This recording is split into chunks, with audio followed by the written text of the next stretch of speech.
Bueno, bienvenido Santi Peña a Proyecto 77. Muchas gracias por participar. Un placer, Marcos. Muchísimo gusto. Un placer volver a verte después de tantos años y de participar de este proyecto. Bueno, che, arranquemos con la pregunta de quién sos. Contanos un poquito a la audiencia quién sos.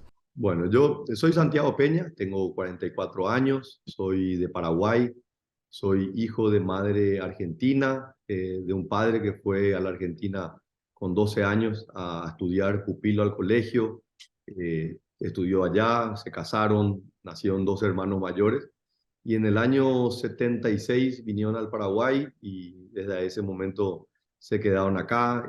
Soy licenciado en economía, tengo un posgrado en la Universidad de Columbia en Nueva York y desarrollé una carrera en el ámbito de las políticas públicas por muchos años y en un momento de mi vida con muchas ganas de generar cambio en el país entendí que la política partidaria es la herramienta para generar esos cambios. Estoy casado hace 25 años, me casé a los 19 años, tengo un hijo de 26, tengo una niña de 17 y realmente con un enorme optimismo de mi país y de la región y el mundo, por supuesto. Qué bueno. ¿Y qué hacían tus padres acá en Buenos Aires?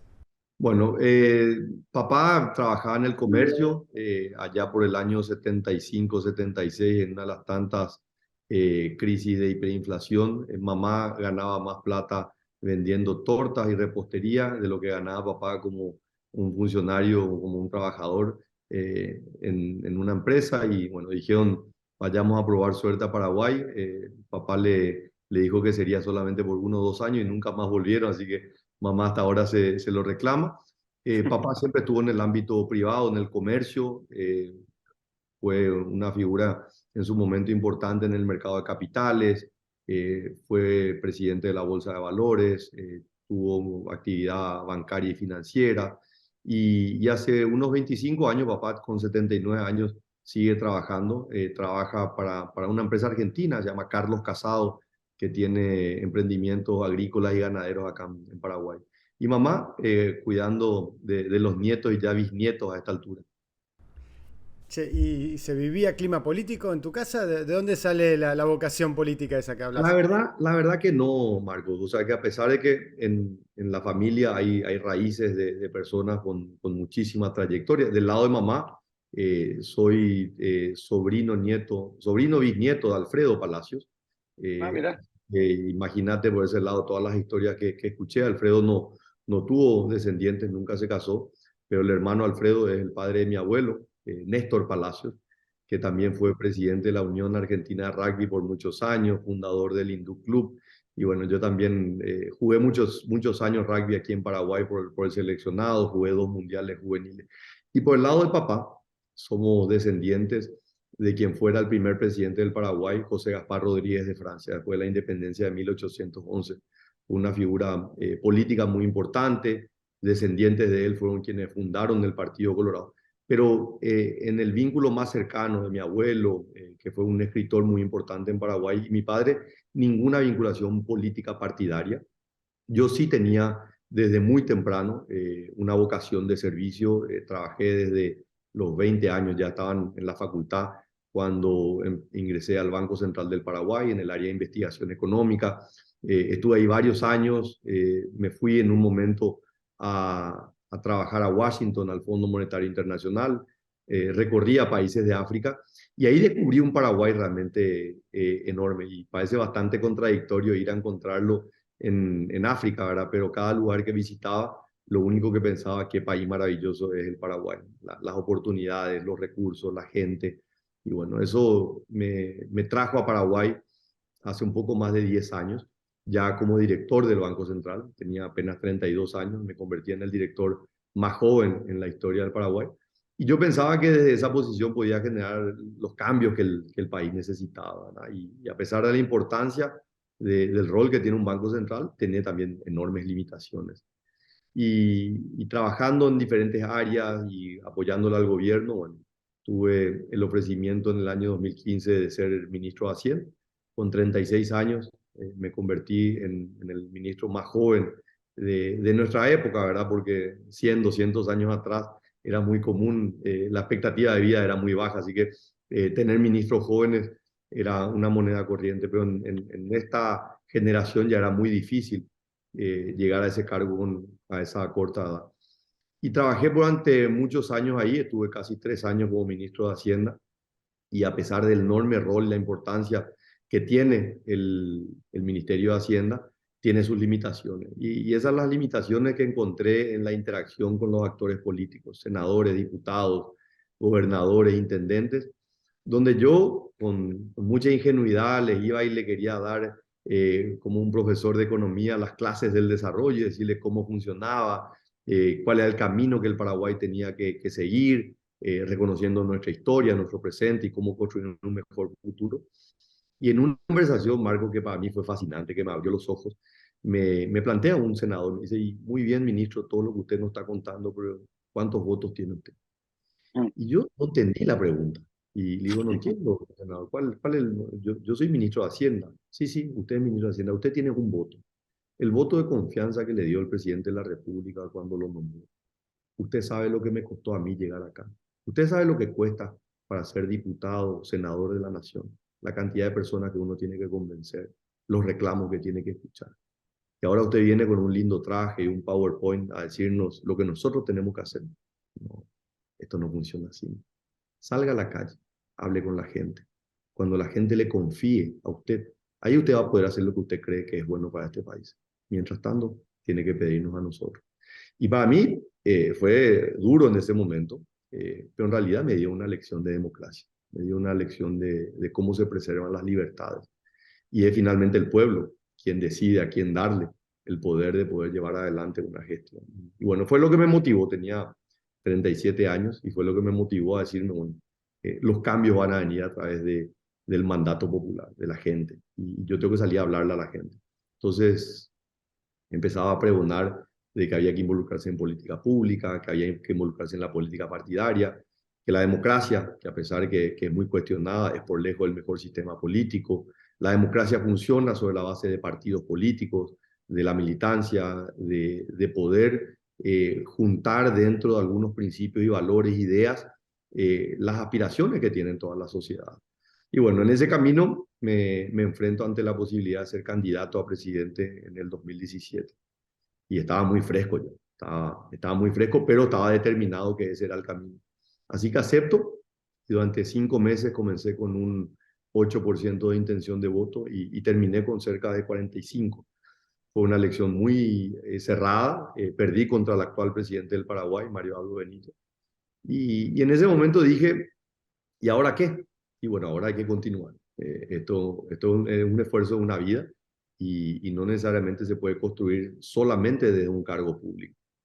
Entonces yo que había iniciado mi vida en la academia, pasé a la política pública, luego fui a la política partidaria, sentía que me faltaba una pata que era hacer lo mismo que estaba haciendo, pero desde el ámbito privado.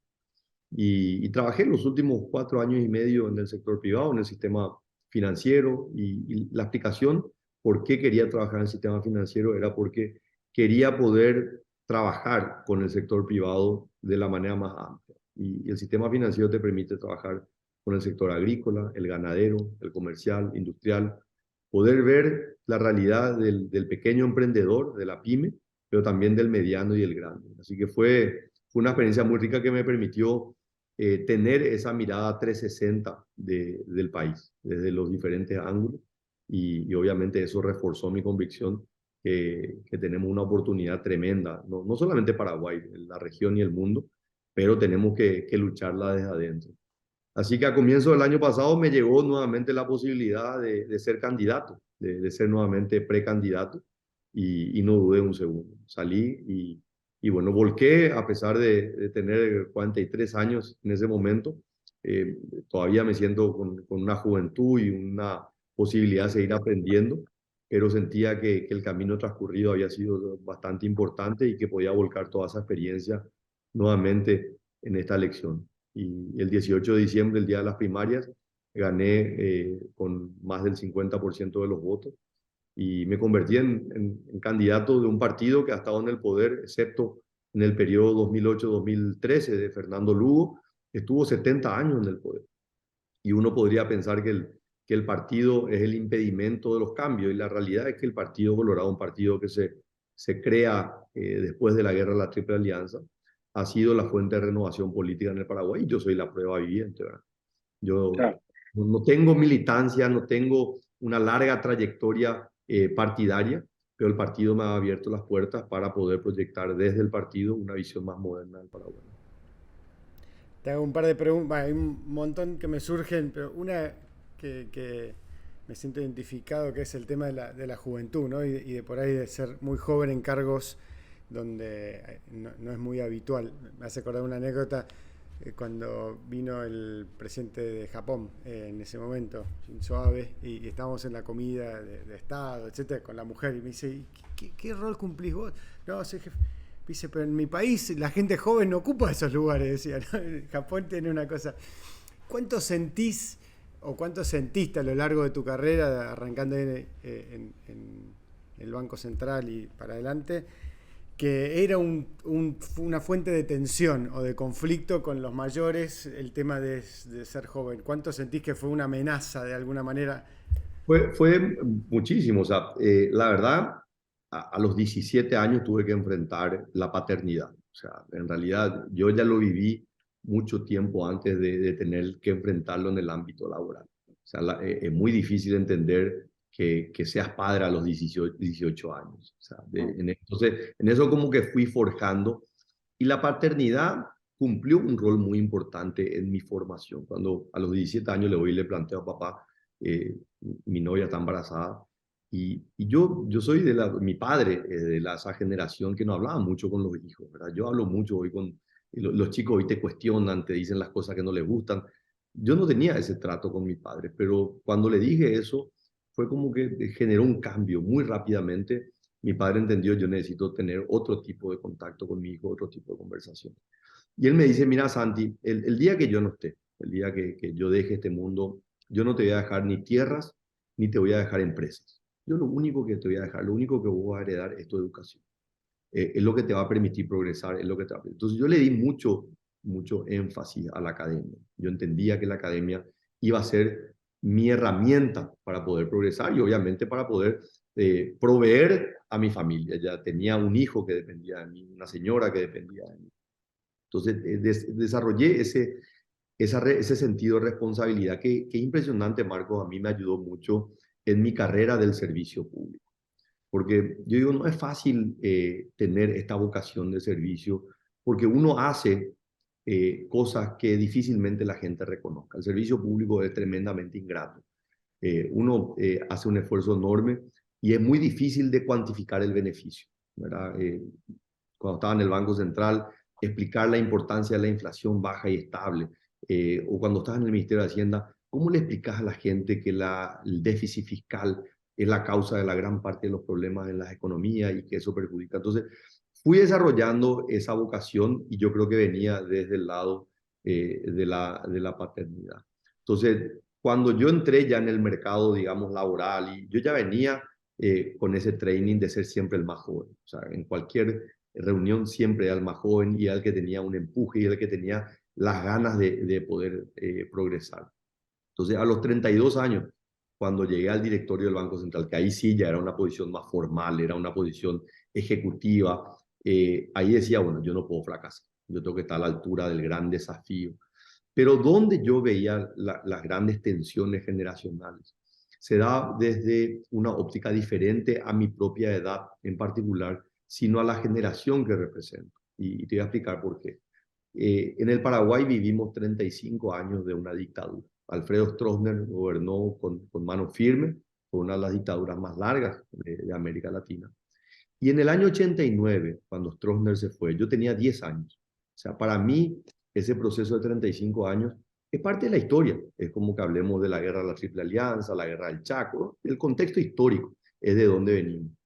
Pero para la gran mayoría de los paraguayos que han estado en lugares de liderazgo, en el ámbito empresarial, en el ámbito político, en los medios de comunicación, en el ámbito social, esos 35 años le marcaron de una manera tremenda. O sea, hay una carga emocional muy importante.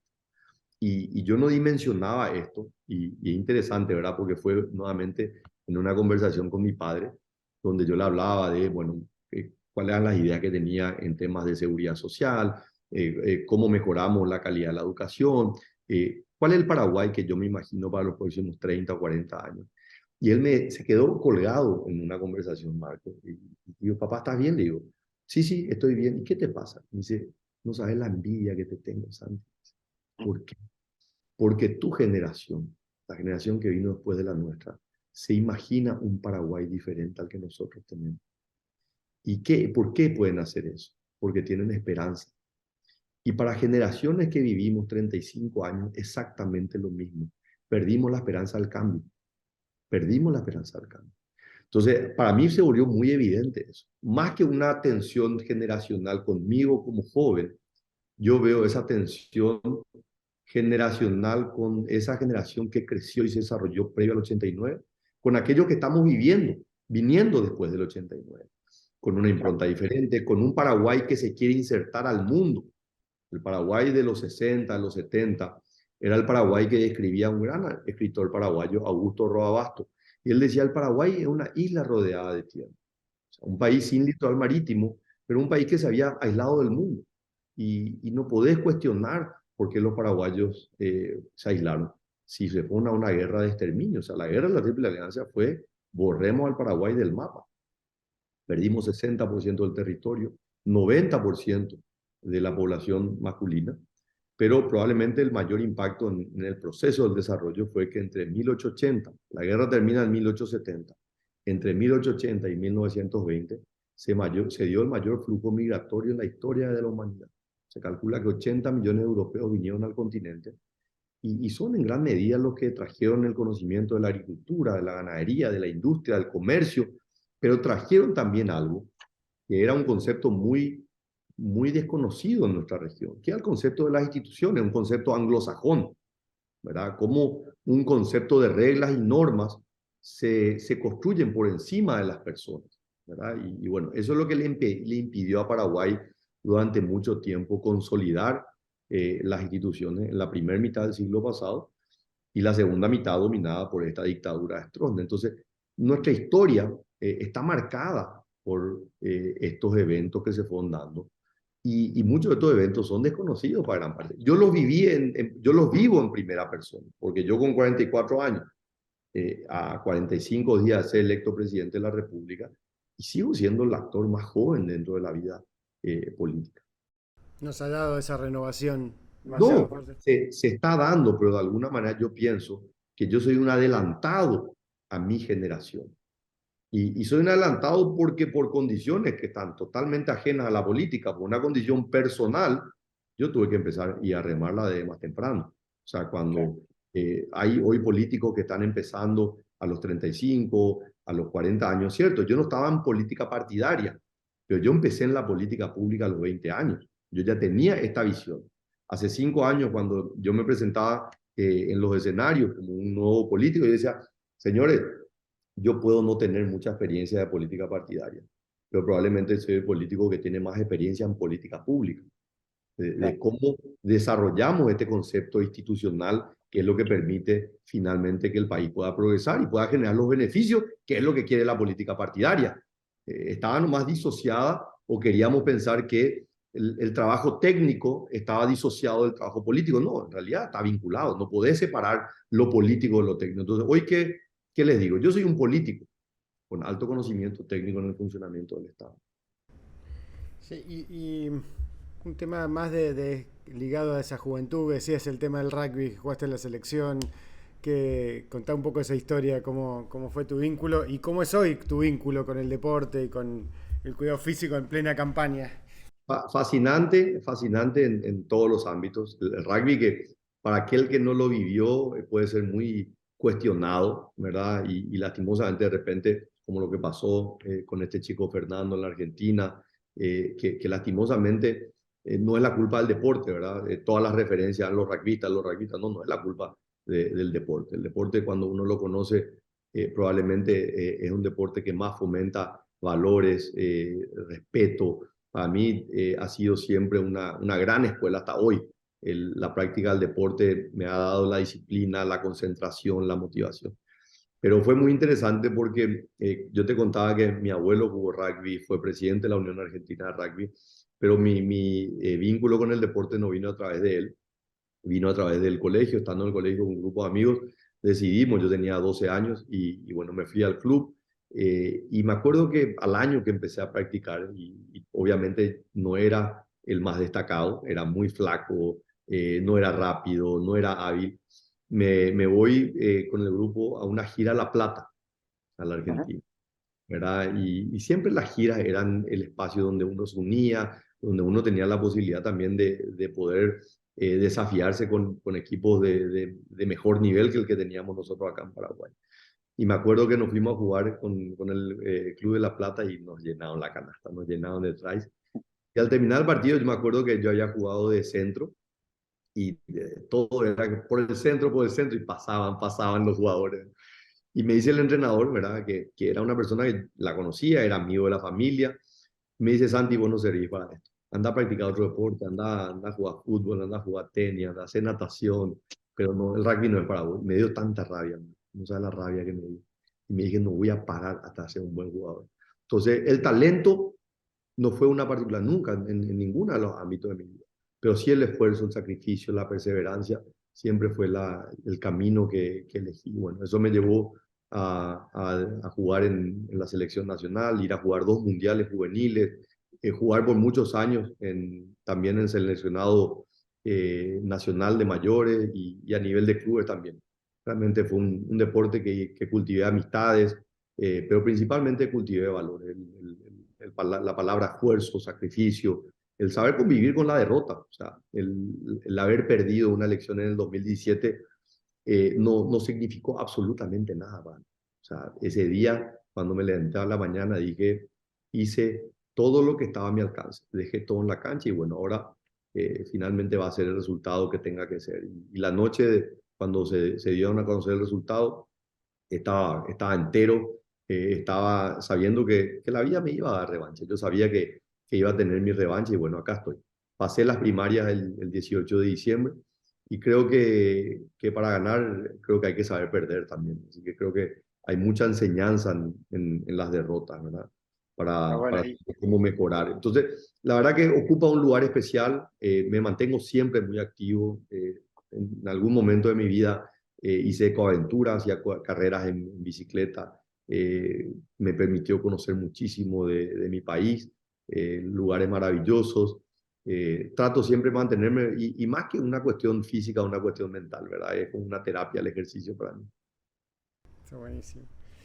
Sí, y esto de la naturaleza también me interesa que mencionas, por ahí no es tan conocido ese aspecto para el resto de la región de la parte de Paraguay, ¿no? Y qué fue lo que descubriste en ese contacto con la naturaleza y qué implica para vos estar en la naturaleza? Es un tema recurrente que venimos tratando de investigar un poco. Bueno, mira, Marco, vos sabes que, como te había dicho en algún momento, cuando me voy a trabajar a Washington y era responsable de países de África, yo tenía una mirada siguiendo esa lógica del país, la isla rodeada de tierra. Conocía Paraguay, y conocía Argentina, y conocía Brasil, y conocía Colombia, Chile, Perú, Uruguay, pero no salía de ahí, ¿verdad? No, conocía la historia de nuestra región. Y ir a trabajar a África me abrió la mente de nuestro propio proceso de la independencia que tuvimos, la influencia europea, pero me dio también una visión sobre lo afortunado que somos en esta parte del mundo, sobre aquello que nosotros no podemos controlar. Nuestra región es heredera de probablemente las mayores riquezas en el mundo. Nosotros no podemos controlar la tierra que tenemos. O sea, el Paraguay es un país de una riqueza en recursos naturales que es desconocida para nosotros los paraguayos. 40 millones de hectáreas de tierra arable y cultivable. O sea, Paraguay es más grande que Alemania y prácticamente el 100% de la tierra es arable y cultivable. Si nosotros pensamos que la población va a crecer en un tercio hasta el año 2050, o sea, se calcula que llegaríamos a 10.000 millones de personas, pero la demanda de alimentos se va a duplicar en los próximos 30 años, quiere decir que no solamente van a haber más bocas, sino que hay más bocas, o sea, las bocas que ya tenemos hay que alimentarlas. Y no hay muchas regiones del mundo que tienen la capacidad de alimentar a su población y a otras regiones del mundo. Entonces, para mí es inaceptable que en el Paraguay haya gente con hambre. Es inaceptable, es intolerable. Entonces, yo tenía que encontrar esta visión o esta motivación para que los paraguayos piensen en grande. Y bueno, encontré en el vamos a estar mejor. Pero el vamos a estar mejor parte del que podemos estar mejor. O sea, este país tiene las condiciones para ser la Suiza de América. Tiene absolutamente todo. Tiene la tierra, tiene el agua y tiene una población muy homogénea, muy homogénea. Tiene diferencias sociales, la posibilidad de poder acceder a las oportunidades tanto de salud, educación, es todavía dispar, pero son problemas que se pueden resolver de una manera rápida. Y la política pública y la experiencia internacional ha demostrado cuáles son los caminos más rápidos y cuáles son los caminos que no hay que tomar, ¿verdad? Y parte de unos cimientos económicos muy sólidos, una estabilidad macroeconómica que hoy es un bien público, ya no es mérito ni de un gobierno ni de un presidente de Banco Central. O sea, el Paraguay va a celebrar este año 80 años del guaraní, la moneda. ¿Y qué significa 80 años?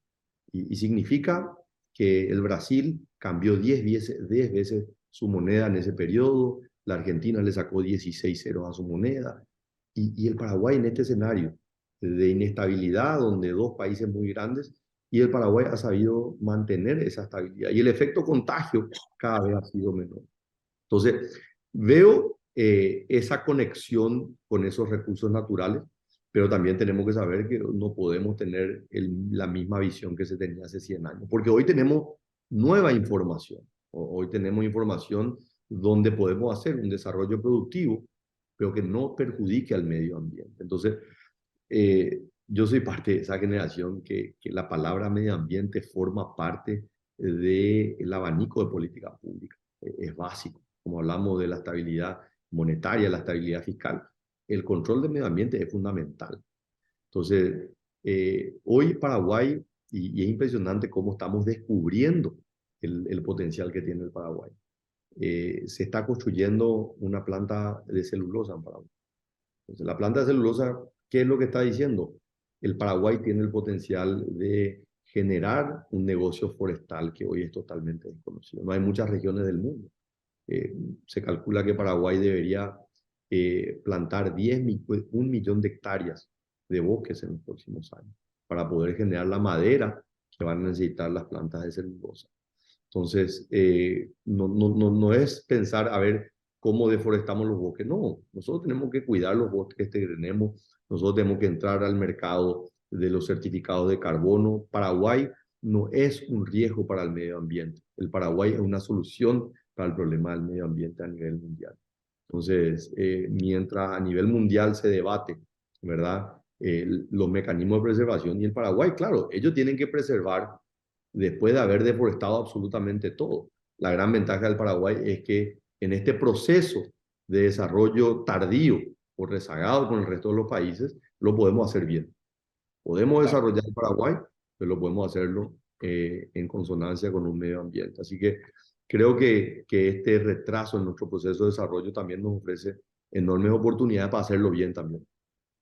¿Y tenés algún lugar favorito para conectarte con esa parte natural de Paraguay? ¿Algún lugar así que Y te mira, implica? nosotros en la capital tenemos a 40 kilómetros y parece impresionante, ¿verdad? Para 40 kilómetros tenemos un espejo de agua, un lago, el lago azul de Ipacaraí, que es un emblema del Paraguay. Y hay una ciudad veraniega que se llama San Bernardino, fue una colonia de inmigrantes alemanes hacia finales del siglo XIX. Y realmente es muy linda, vamos mucho ahí, nos queda cerca, entonces es un lugar maravilloso. Pero la política también me ha llevado a recorrer lugares maravillosos del Paraguay. Lugares totalmente desconocidos, lugares que todavía no están dentro de la ruta turística, ¿verdad? Uno de los temas que quiero impulsar desde la presidencia es justamente eso, ¿verdad? La industria del turismo, una industria gigante, una industria sin chimenea, ¿verdad? Sí, y el turismo de naturaleza aparte es hoy lo que va a venir más muy fuerte en todos lados. Y lo que estamos viendo es que el turista asiático, el turista europeo, quiere irse al lugar que nadie se fue. Ahora hay que generar las condiciones, las líneas aéreas tienen que ir, o sea, todo eso forma parte un poco del posicionamiento de Paraguay, que también a mí me ha tocado convertirme en un pequeño embajador sin serlo, ¿verdad? Cuando estaba estudiando en Colombia, me acuerdo que me voy a una charla que estaba dando Jeffrey Sachs, estamos hablando del comienzo del 2000, y él habló sobre América Latina. Él, un gran conocedor de América Latina, explicaba cada uno de los países, y después de 2 horas termina su conferencia diciendo: el único país que no voy a hablar es de Paraguay. Y me entró así un dolor, ¿verdad? Y terminó la conferencia, ¿Y me por decía, qué? ¿Y ¿y por... por qué? Dijo: porque no conozco nada de Paraguay. O sea, dijo, ah, el único país que habla de Paraguay, porque no sé nada de Paraguay. Jamás se hubiese imaginado que había un paraguayo en el auditorio. Entonces, eh, le di mi tarjeta de estudiante, le dije: mira, yo soy de Paraguay, me encantaría hablarte de Paraguay.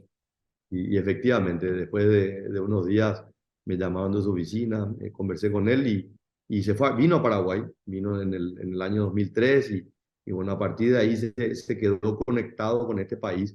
Pero a lo largo de mi vida, tanto como estudiante como en el ámbito profesional, en gran medida siempre era el primer paraguayo que mucha gente conocía. Entonces la oportunidad de hablar de Paraguay y ya después en una posición más formal como director de Banco Central o como ministro de Hacienda, fue muy interesante ver el cambio, ¿verdad? Te cuento una anécdota. Trabajé en la primera emisión de bonos que hizo Paraguay. Paraguay fue el último país en Sudamérica en ser emisor de bonos en el mercado internacional, el último. Y la verdad que fue toda una odisea porque era salir a mostrar un país que era totalmente desconocido. En una de esas conversaciones con un fondo de inversión en Nueva York, y yo le hablaba de Paraguay, de las bondades, y me decía: mire señor, la verdad que Paraguay no existe. Y yo: ¿cómo que no existe? Acá está en el mapa. Te voy a mostrar mi mapa. Y saca su computadora y abre su plataforma de Bloomberg y escribe Paraguay y enter, decía not found, no existe. No, Paraguay no existía en los mercados internacionales. Entonces, nadie sabía si la inflación era baja, nadie sabía si el déficit fiscal era bajo, si la deuda pública era baja. Entonces, en la medida que Paraguay fue y plantó la bandera en los mercados internacionales, el mundo financiero tenía que estar obligado, ¿verdad? Venían las calificadoras de riesgo y sacaban el mismo comunicado del año anterior. Y yo le decía: señores, no tiene sentido esto. O sea, el Estado le está pagando para hacer este trabajo. Pero nadie miraba a Paraguay. Paraguay no figuraba. A partir de ese momento, estamos hablando de 2013, Paraguay empezó a llamar más la atención, empezó a generarse un mayor flujo de información. Y hoy llegamos al punto que Paraguay, los bonos de Paraguay, tienen la tasa de interés de un bono que tiene grado de inversión sin ser grado de inversión. O sea, Paraguay está hace 5 años a un peldaño de ser grado de inversión. Estamos siempre ahí en las puertas. Y es como que la gente todavía no acredita que en realidad este es un país muy estable, económica y políticamente, ¿verdad? Que está en un proceso de desarrollo, está en un proceso de el gap que viene desde atrás, lo viene cerrando muy rápidamente. Una cosa me haces acordar, en el episodio que charlábamos con Virgilio Martínez, el chef peruano, hablaba de cómo cuando fue chico a Londres a trabajar no había nada de orgullo de Perú que pudiese mostrar, ¿no? Y que hoy, cómo había cambiado eso a partir de la cultura, de la gastronomía, en el caso de Perú, el turismo, la revalorización de lo natural. Y pensaba, escuchándote, cómo es un desafío y cómo ves que esto lo pudiésemos construir un poco más juntos de alguna manera, ¿no? O sea, me da la sensación que América Latina logró, y América del Sur en particular, logró un montón de avances en visibilidad, en autoestima, en pensar algunas cosas juntos, pero al mismo tiempo como que los mecanismos de integración de los países no alcanza a generar elementos de cultura común, ¿no? Como que todavía lo nacional pesa más.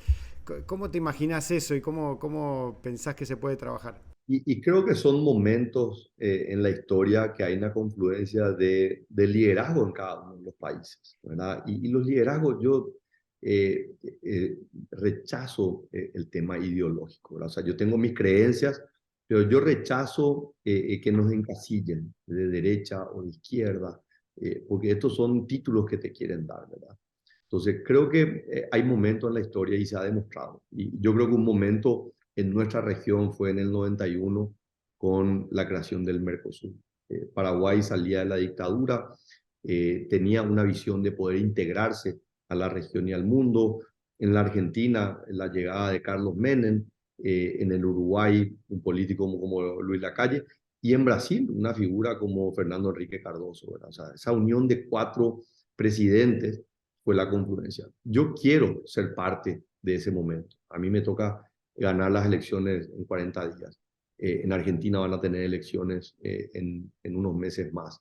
En Brasil acaba de ganar un presidente con muchísima experiencia, un tercer mandato, que más allá de los cuestionamientos que puedes tener sobre algún tipo de visión ideológica, yo creo que hoy Lula podría ser realmente una gran figura aglutinante en esta Sudamérica que tiene que proyectarse hacia el mundo, ¿verdad? Y bueno, en Uruguay creo que también Luis Lacalle podría ser una figura. Yo tengo mucho optimismo, ¿verdad? Que el momento que estamos viviendo, ¿verdad? Porque ciertamente en muchos países, la llegada de Boric en Chile, la llegada de Petro en Colombia, lo que está pasando en Perú, ¿verdad? Que fue como todo un giro, vayamos hacia la izquierda y no está generando los resultados, no está generando la expectativa la popularidad de todas estas figuras, ¿verdad? Está cayendo de una manera rapidísima, ¿verdad? Porque la población no está asistiendo realmente los beneficios. Y los beneficios se van a sentir en la medida que haya buena gestión, que haya transparencia, que haya un sentido de dirección hacia dónde, y finalmente el trabajo, que es lo que le dignifica al ser humano, ¿verdad? Entonces, yo me tengo fe de que a pesar de ser un país pequeño, tengo la experiencia, la formación y la visión de poder integrar a esta región del mundo. Y siempre el Mercosur, la unidad de estos cuatro países, va a ser una unidad fuertísima. Si nosotros pensamos lo que representa en términos de producción de alimentos el Mercosur, y es probablemente el mayor hub de producción de alimentos del mundo, ¿verdad? La seguridad alimentaria depende de nuestros cuatro países. Si nosotros no entendemos eso y si nosotros no proyectamos eso. Ahora, ¿qué nos falta? Nos falta integrarnos más comercialmente, nos falta integrarnos más logísticamente, ¿verdad? Y eso va a hacer que la región misma sea una región más estable.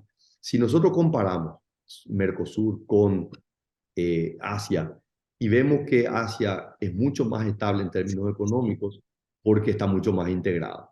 Y nosotros tenemos que saber que la integración económica va a hacer que la Argentina, que Brasil, que Uruguay y Paraguay sean también países más estables, ¿verdad? O sea, Paraguay puede ser un gran complemento para la industria en la Argentina, para la industria en Brasil. Y Uruguay puede ser también un hub logístico muy importante para todos nosotros.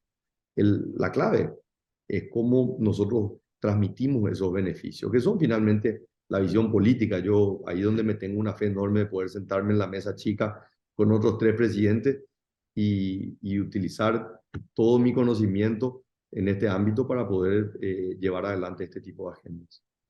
Está buenísimo. Y yendo al plano personal de vuelta, ¿cómo te impactó y en qué momento lo viviste el tema de la fama, el tema de ser conocido, digamos, ¿no? Porque venías cumpliendo una tarea más técnica, más de bajo perfil, supongo que en el paso al ministerio, pero después más aún en la campaña primera, ¿cómo lo viviste y cómo lo vivís hoy eso?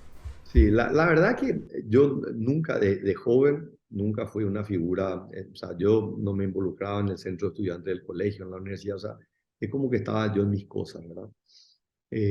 Y cuando llegué al Ministerio de Hacienda, fue un cambio muy importante, ¿verdad? Porque el Banco Central es un ambiente muy técnico, muy vinculado solamente al sistema bancario financiero. Y el paso al Ministerio de Hacienda fue un paso importante, fue una exposición muy grande. Pero lo que yo creía que era una exposición nacional, en realidad era súper acotada. Nadie le conoce al ministro de Hacienda. Nadie, o sea, te digo, la gente en general. Y el paso a la política partidaria sí fue un paso muy importante. Yo comencé, como te decía, tenía 8% de intención de voto, menos del 50% de la población sabía quién era yo. Salí a recorrer, salí a hablar con mucha gente. Y los últimos 15 días de la elección fue como la gente prestó atención a las elecciones en el 2017.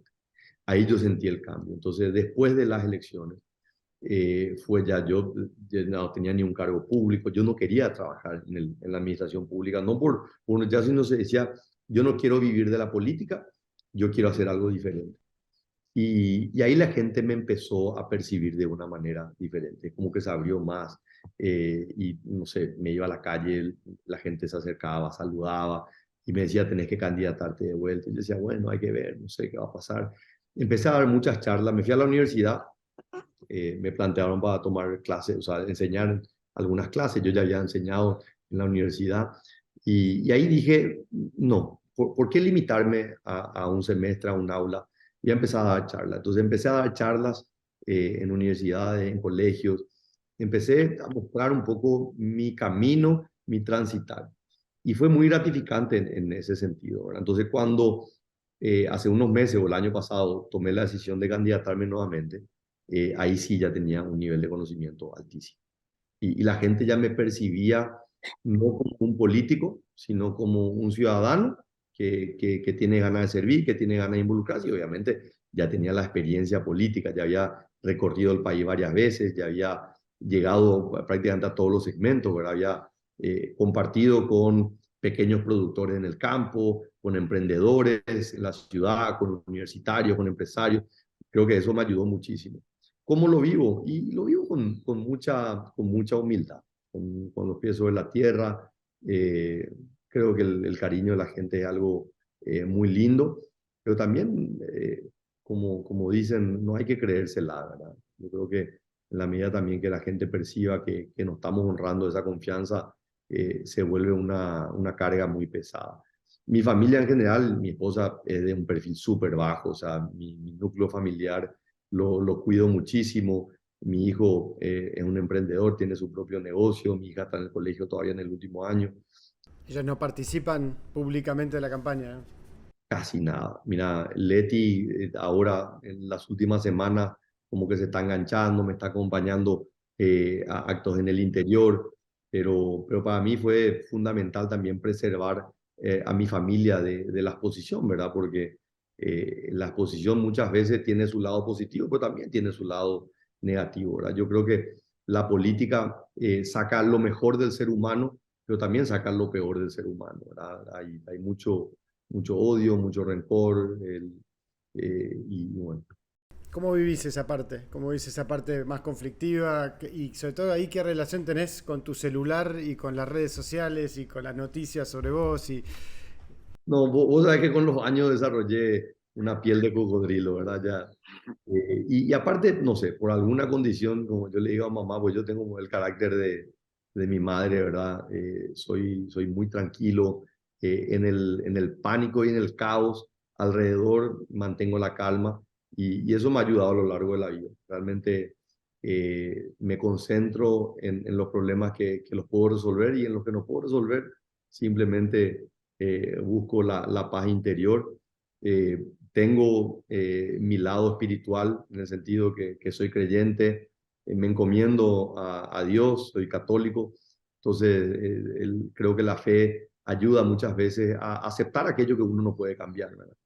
Así que trato de mantener ese equilibrio entre el cuerpo, la mente, la familia y el trabajo.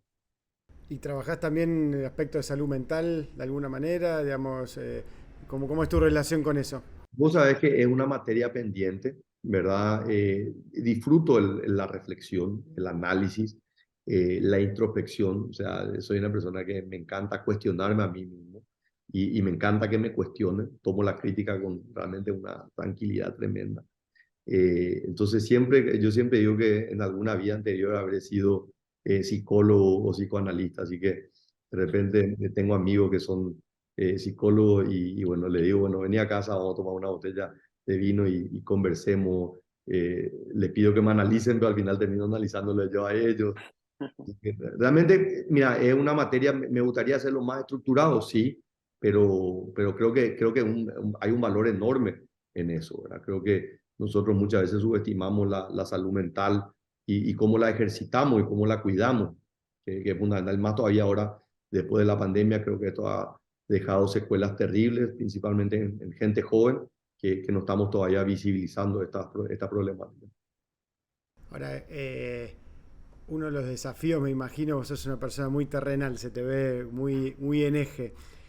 Y me imagino si todo marcha como parece y terminás ocupando la presidencia del Paraguay, uno de los grandes desafíos de los que llegan muy joven a un cargo así es el día después, ¿no? O sea, ¿cómo te imaginás ese desafío como decimos, un poco el avatar, ¿no? El personaje que se construye y en torno a ser un presidente con tanta vida por delante, digamos, ¿no? Sí, yo visualizo, y vos sabes que, Marco, es interesante esto, porque en Paraguay y una de las secuelas de la dictadura fue una constitución en el 92 que impide cualquier tipo de reelección. Prácticamente un presidente se lo proscribe de la vida política de por vida. Tiene el cargo de senador vitalicio, un cargo honorífico, y ya no puede desempeñar. Entonces, para mí queda muy claro, o sea, mi vida no va a estar, no se determinó por mi paso como director del Banco Central, no se determinó por mi paso como ministro de Hacienda y no se va a determinar por mi paso como presidente de la República. Mi vida va a estar marcada por lo que sea capaz de hacer a lo largo de toda mi vida, hasta el último suspiro. Entonces, visualizo una vida pública muy activa después de dejar la presidencia, pero en un rol diferente, en un rol probablemente más académico, en un rol de poder compartir las experiencias, de cómo alentar, ¿verdad? Mi paso por la política, mi experiencia, me llega a concluir que nosotros tenemos que cuidar a la democracia, nosotros tenemos que cuidar las libertades. Y en esto hay mucho desconocimiento de cómo funcionan estos procesos políticos. Entonces, la democracia requiere dos elementos, y este es un análisis muy de economista, ¿verdad? La oferta y la demanda. La demanda es el elector que tiene que elegir libremente, pero para que el elector pueda elegir un producto de calidad, la oferta tiene que ser amplia. Y en el Paraguay, y en la Argentina, y en todos nuestros países, hay gente muy buena, hay gente preparada, hay gente que tiene vocación, pero hay gente que muchas veces nos anima. Y nos anima por los costos que tiene, por los sacrificios que tiene que hacer. Y bueno, creo que ahí tenemos que ayudar nosotros muchas veces con el ejemplo. En el 2017, cuando yo perdí, yo dije, bueno, yo tengo una responsabilidad ahora. Yo tengo que salir a contar mi experiencia. Y tengo que contarlo de una manera que sea positiva. Porque si yo salgo a decir, pero qué bárbaro, mira, hice todo este esfuerzo, no dormí, no estaba en mi casa, un esfuerzo económico tremendo, un esfuerzo de salud tremendo, y al final nadie reconoce, esto no vale la pena. No, por el contrario, sí vale la pena.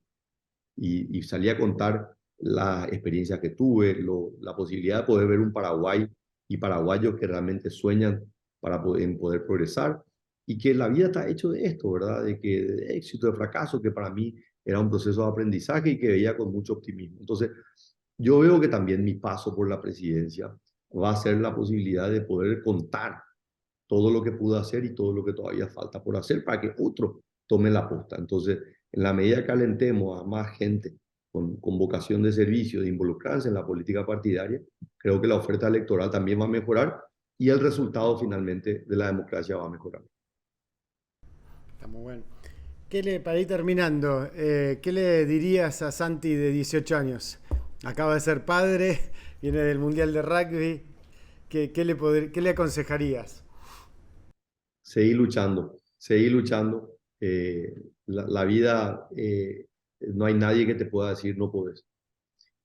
Lo supe a los 12 años cuando me dijeron deja el rugby y ahí me puse como meta hasta no ser lo mejor que podría hacer sin parar.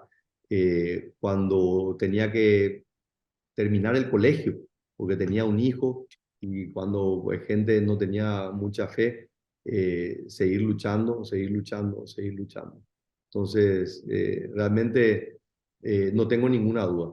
Tengo un camino larguísimo por delante y tengo que seguir luchando. Muy bien. Y la última, ¿hay alguien que te gustaría escuchar de nuestra generación en estas conversaciones que tenemos? Mira, a mí me encantaría, mira, yo creo que ahí en cada uno de nuestros países, Marco, hay figuras trascendentales. Yo tengo una, no sé si fascinación, ¿verdad? Pero el Paraguay es un país que generó una adoración al rol de la mujer, de la madre. O sea, acordate que este es un país que perdió al 90% de la población masculina, con las mujeres las que lucharon por la reconstrucción de la patria. Entonces, hay una figura más allá de una cultura machista que es una característica latinoamericana, pero en Paraguay la mujer cumple un rol muy importante. Y hay mujeres de una tremenda fuerza y una capacidad. Me gustaría escuchar a más mujeres en política en nuestros países. ¿Hay alguna en particular? No, no hay un nombre que te pueda dar, pero sí me gustaría escuchar la historia de más mujeres y ver más mujeres animándose a ser protagonistas en la construcción de una sociedad mejor. Muy bien, muchísimas gracias. Lo mejor, mucha suerte en este último tramo. Muchas eh, gracias, Marco. Te y lo agradezco mucho la mejor, posibilidad de compartir y bueno, espero verte físicamente pronto. dale, lo mismo. Un abrazo grande y gracias. Chao, chao. Chao, chao.